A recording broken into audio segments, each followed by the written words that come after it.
folks. Thank you for joining us here on Public Affairs, and I am your host. My name is John Peterson. And for those of you who are joining us and just now discovered us, in this edition here, our guest for the day is the Mayor of Marion, Mr. Scott Schertzer.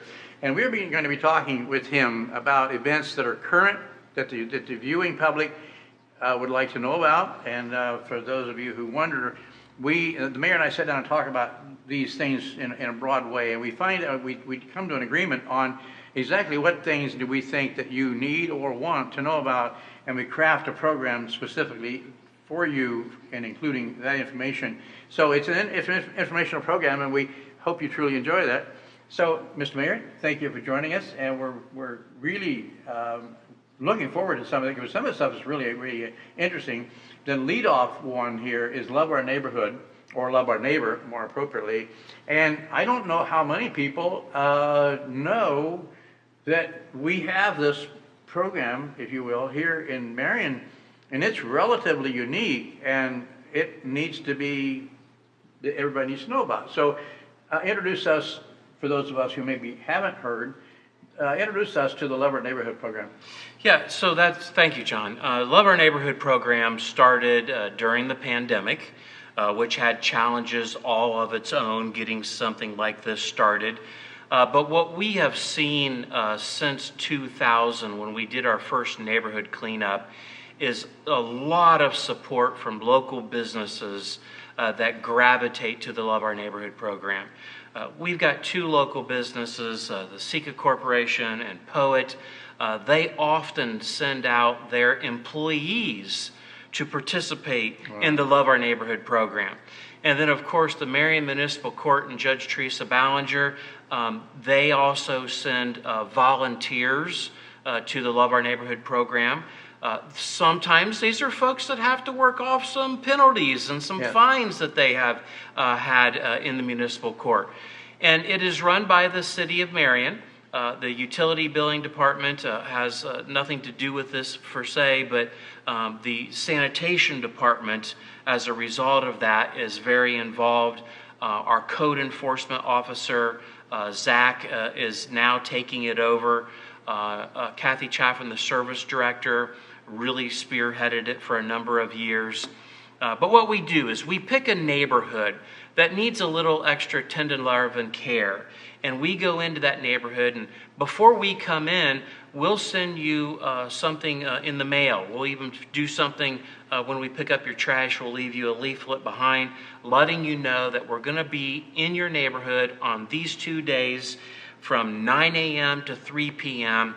And that way you can bring things out of your basement, out of your garage, out of your backyard, out of the shed in your backyard that you've been wanting to get rid of but haven't been able to, because now we have volunteers that can help you do that. So the Love Our Neighborhood takes place once a month. This month it's going to be taking place off of East Center Street, west of Greenwood. There's those little short streets off of East Center Street. So some of those areas will be part of that Love Our Neighborhood program. And we are just thankful that we have gotten so much support from the community on this, and other governmental agencies and city departments all participate in this. And again, we're going to be doing this this coming Wednesday and Thursday from 9 a.m. to 3 p.m. So if you see us in your neighborhood, you'll know why we're there. Don't be alarmed. We're city employees and or volunteers that will be doing this. And then next month in August, we'll do it again. We'll do it in September. Weather permitting, we'll do it in October as well. But the neighborhood program has become so successful that we have other volunteer groups that want to participate in it.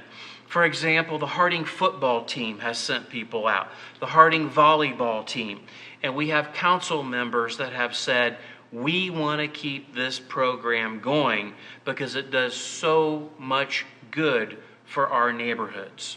So a shout out to some of those businesses, local businesses that you mentioned. I'm asking this, but I'm really kind of thinking this is probably true. those businesses are actually paying their employees to go work there. That's right. And we have other local businesses. Sometimes a local pizza shop will send out 10 pizzas to feed the volunteers for Yes. lunch. Third Ward Councilman Jason Schauber often buys lunch for the volunteers on one of the 2 days. So again, it just shows the support we're getting from local businesses, big and small, from elected officials on council, Right. and other departments that participate in this Love Our Neighborhood program. This is, this, nothing more needs to be said here. This is very, very, very good. The next one has to do with an annoyance that we've had in the area for some time, and that is discarded tires. I understand there's a tire drop-off scheduled here shortly. Yeah, and really, this also kind of came on the wings or on the heels, maybe, of Love Our Neighborhood. Yes. We've made it kind of a phase 2 of Love Our Neighborhood, and this is the tire drop-off. We have done this once a year. We recognized probably 6 or so years ago that there was an overabundance of discarded, abandoned tires strewn in many sectors of our city. And the best way to deal with this is we partnered with Marion Public Health. We partnered with the Solid Waste District, which is DKMM, which stands for Delaware, Knox, Marion, and Morrow County. So those two entities, along with the city, help pay for the removal of these discarded abandoned tires. And we do this one day, only for a few hours. So coming up this Saturday, July 22nd, from 9 a.m. to noon in Lincoln Park, the big parking lot there between the ball diamonds. Yes. You can come up with 10 tires and you can throw them away at no charge. Yes. Now, you do have to prove that you are a city resident. Okay? We do not take commercial tires either, whether they be tractors or semis or anything else of a commercial grade tire. These are automobile, these are family car, van, truck. Lawnmowers are fine, bike tires are fine, motorcycle tires are fine. We just ask you to stay away from the commercial tires. And we'll have these big, long, what we call roll-off bins. Yes. And we'll fill those bins up in a very short order. And if we don't fill a bin up, then we'll take it down to the city garage. And then that way, our city employees, when they see a discarded, abandoned tire in the right of way, they can pick it up and then they can take it to the roll-off bin that we have at the city garage. Very well Really thought out. great program, runs tandem with the Love Our Neighborhood program. Yeah, very well thought out. Again, 9 to noon this Saturday, Lincoln Park. Lincoln Park. Thank you very much.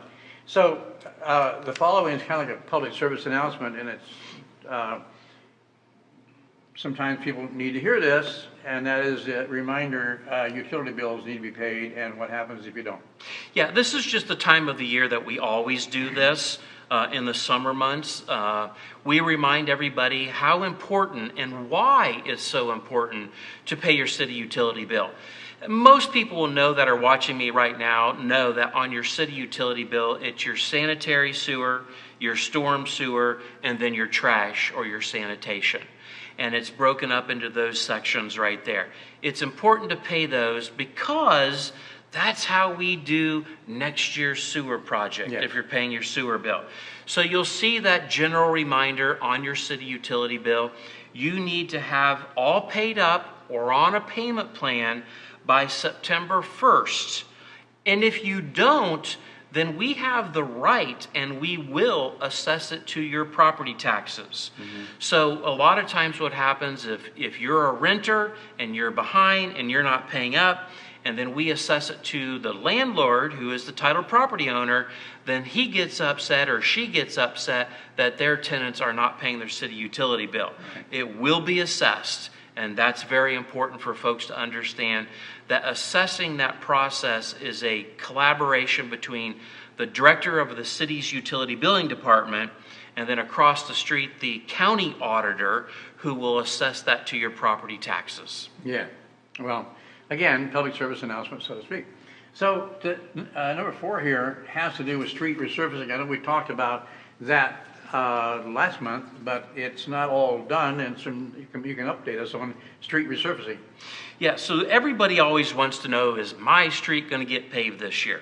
And so we have a list of 16 streets, and if they come in under bid, because we have a budget for doing these streets. And remember, these are not what we call through streets that are the state routes that run through the city. These are the residential neighborhoods. And sometimes when I read off a name, these streets can be rather long. So maybe we're just going to do a section of that street this year. For example, the boulevard. If we did the entire length of the boulevard both ways, that would be nearly our entire resurfacing budget for one calendar year. Mm-hmm. So we break it up into sections. And we're going to do Adams Street and Central, Littleton, West Fairground, North Prospect. And you'll notice when I name these streets, they're not in just one section of town. They're all over the place. Amherst, Brown, Chatfield, Riviera, Marion, West Pleasant. Yes. And also it's important to know that when we do these streets, we don't just pick them just because somebody complained. We look at when was the last time this street was resurfaced, what kind of traffic volume is there in a given year, and what's the current condition of that street.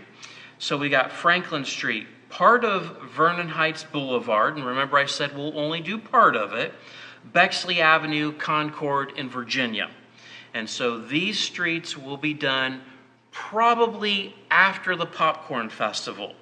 Because this is a small street resurfacing project in comparison to a Cincinnati, Columbus, or Cleveland, that means that we get put at the end of the paving season, which is usually mid to late September, 1st of October. Because when the weather starts to cool down, then you cannot pave these streets and lay down asphalt, because asphalt plants tend to close late in the fall, early winter. Yeah, I'm glad you put that in as to which streets get paved when. I'm glad you put that in, because it's a huge amount of data that is analyzed to determine which street should be resurfaced this year. Going on to the next one here, I know the city employs people and operates people, groups, if you will, and Marion Area Transit is one of them, and obviously from time to time you need drivers. My question is, do you need any new drivers, or how is Marion Area Transit coming? Well, we're always looking for transit drivers, and I always get the question, because we're always begging for drivers, and somebody will always say, why do you always need drivers? Now, I think it's important to understand that many of our transit drivers, not all of them, this is kind of their second retirement career. Yeah. It's not a full-time job. Generally, they don't work 40 hours a week with a lot of overtime. So they choose not to work a full-time job. They choose to get to a certain age in their life where they say, you know what, I'm done working altogether. So we are looking for part-time and full-time drivers for Marion Area Transit. You do not need a CDL for these buses. We've been buying buses that no longer require a commercial driver's license. That's a change. It is. And it's very important. And that means it's easier for us to get drivers. The point here is this starting pay is $13.51 an hour. I will grant you, maybe not that competitive, but you get that $13.51 until your probationary period is over, and then you can jump into $15, $16, $17 an hour very quickly and very easily. So we're always looking for those transit drivers. Those are the only positions that we're looking to fill right at this moment. I know that a utility billing clerk's position is likely to open up the 1st of August. So we may be talking about that. That's an entry-level clerk position, and all of our clerks generally start out in the city utility billing department. But in regards to employment, though, I do want to mention this, and we didn't talk about this pre-production today, but we are going to swear in the Marion City Police Department the first female lieutenant in the Marion City Police Department. So very excited to swear in Officer Erica. Looking forward to doing that, and she will be the very first officer of the lieutenant rank in the Marion City Police Department. Wow, that's quite a deal. And for anybody who's out there who might wonder about this, I know from time to time we're talking about city jobs, but anybody who needs, and you were saying you're looking for drivers, et cetera, you're also looking for other types of employees from time to time. So if someone's listening here and they need a job, they can call a certain number and find out if there's any jobs available. Yeah, just ask for Amy O'Connor. She's our HR clerk, and just call the general telephone for City Hall.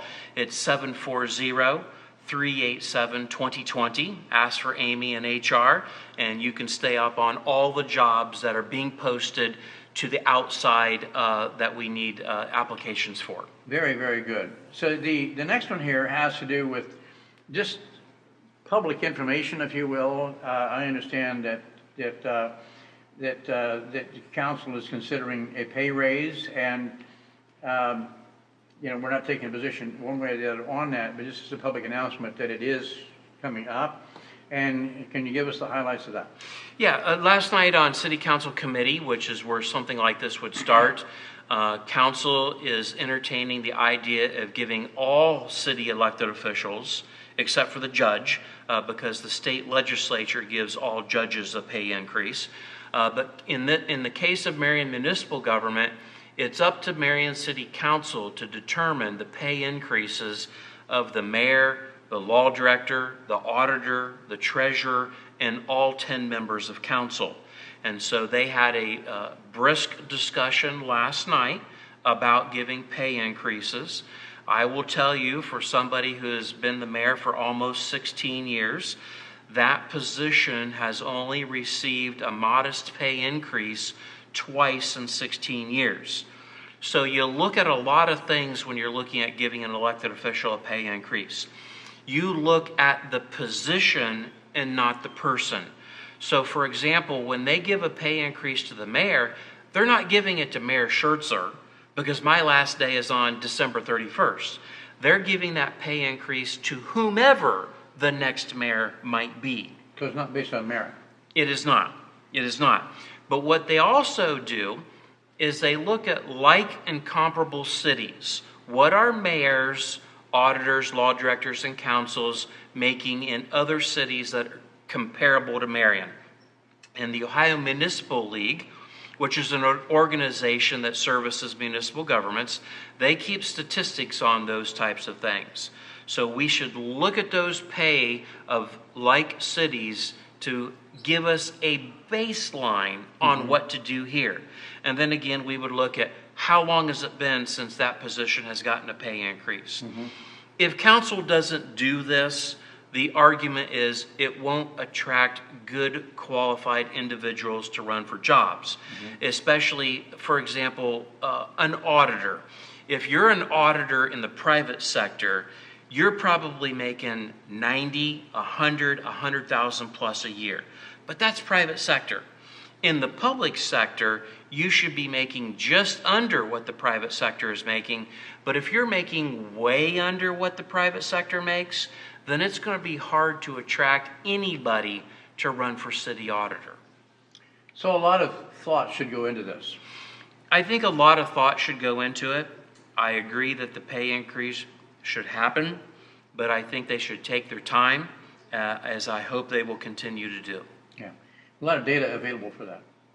So the next thing has to do, as you know, I just recently, as in within the last hour or so, found out, I didn't know about what a flock camera is, and I understand now that we are going to, there's going to be flock cameras, new ones, installed in our neighborhood, and can you inform us about that?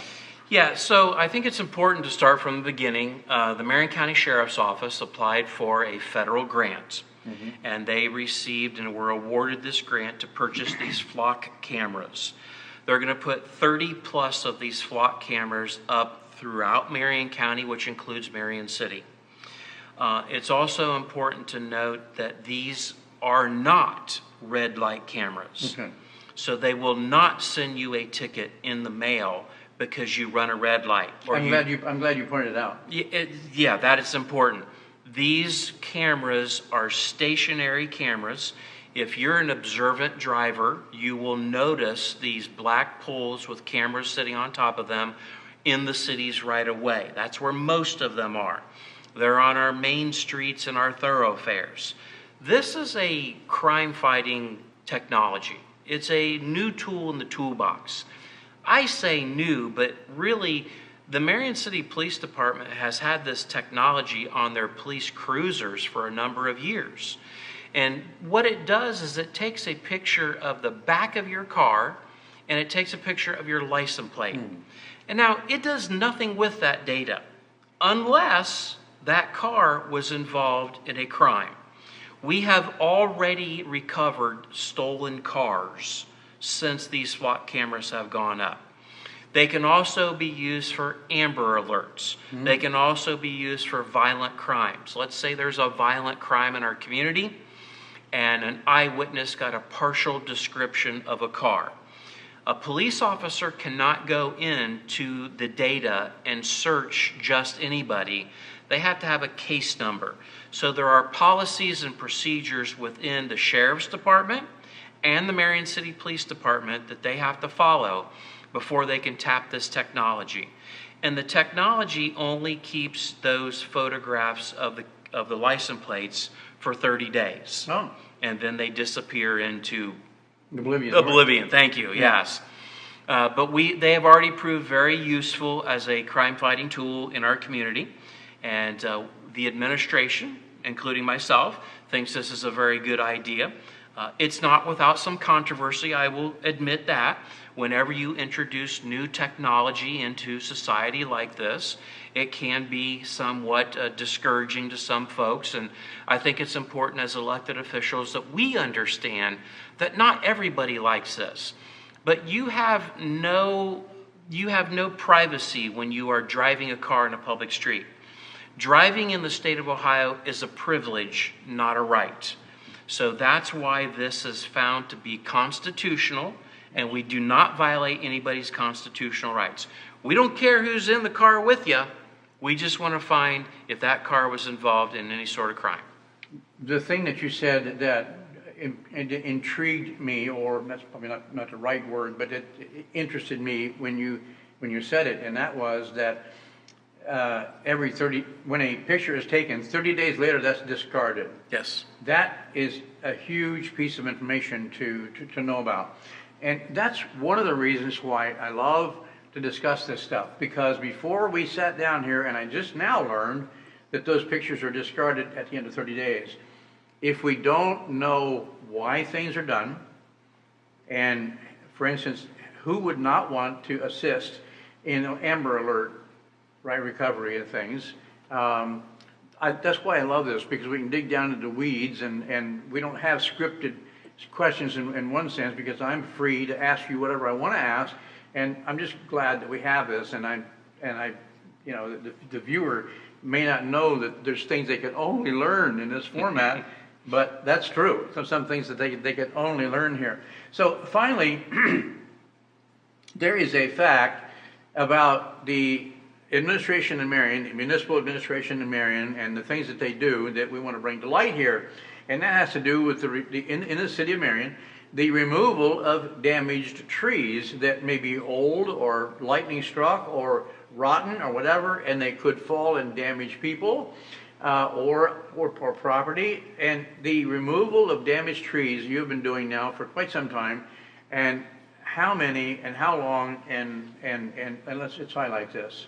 Well, thank you for asking. First of all, the city has already had a program which we remove trees, but never at this level. Okay. We have always had in the engineer's office what we call the tree list. Yeah. These are dead trees. These are dangerous trees. These are dying trees, and they can also be a tree that obstructs a line of sight. Yeah. So you want to turn left on a street, but there's a tree there. So maybe that's a line of sight safety issue that we think it needs to be removed. Mm-hmm. Well, last year we decided to really take this head on, And at the end of this year, we will have removed over 150 dangerous, dead, and line-of-sight trees in the city of Marion over 2 years. Over 150. And, these are trees that are not on private property per se, but they're in the city's right-of-way. And that's why we can go in and have them removed. In the so-called tree lawns. In the tree lawns. Some people in some communities refer to the tree lawn as the devil's strip.